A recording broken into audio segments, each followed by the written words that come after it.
Alors déjà peut-être quelques chiffres. Donc ce réseau de points de vente du PMU, il comporte 12 200 points de vente qui sont raccordés par un réseau ADSL. Ce réseau ADSL, c'est le troisième en taille, en nombre de points en France. Donc c'est effectivement ça représente une composante logistique importante. Nous avons 17 000 terminaux points de vente installés chez nos revendeurs. Nous avons 5 000 bornes libre-service également. Donc déployer un réseau de cette nature-là, ça prend du temps, ça nécessite des travaux préalables qui sont plutôt au long cours. Donc on parle de projets qui se situent sur des horizons de temps de l'ordre de 3 à 4 ans.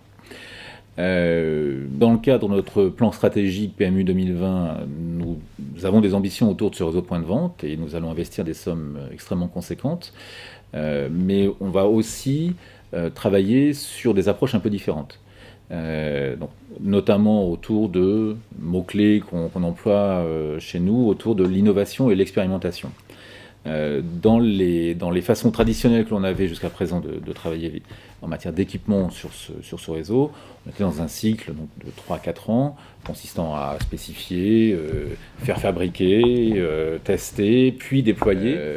Ce qu'on commence à déployer maintenant, ce sont des méthodes différentes, qu'on a appelées d'expérimentation, consistant d'une part à s'appuyer sur du matériel le plus standard possible, donc non plus du matériel fait spécialement pour nous, mais des produits sur étagère, quand c'est possible. Nous avons actuellement 200 points de vente qui sont équipés d'écrans interactifs. Donc c'est une sorte de grande tablette que l'on manipule comme une tablette.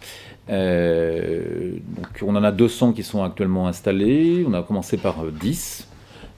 Et aujourd'hui, on reste dans ces quantités-là pour l'instant, le temps de bien mesurer les usages, s'assurer de ce qui plaît à nos clients, de ce qui leur plaît moins, de ce qu'il faut faire évoluer, s'assurer aussi du business case, parce que typiquement, des déploiements de cette nature-là, ça représente des sommes d'investissement conséquents. Et ça va nous permettre de passer à une étape ultérieure, courant cette année, pour aller vers 1000, 2000 et peut-être plus d'écrans. Donc mode d'essai, donc un petit peu inspiré de ce qu'on peut faire sur le web, mais on le fait avec une logistique importante, puisque là on est dans du brick and mortar, et pour autant ça nous permet de caler nos offres aux usages et aux besoins de nos clients, et puis aussi de nous caler par rapport aux évolutions de la technologie.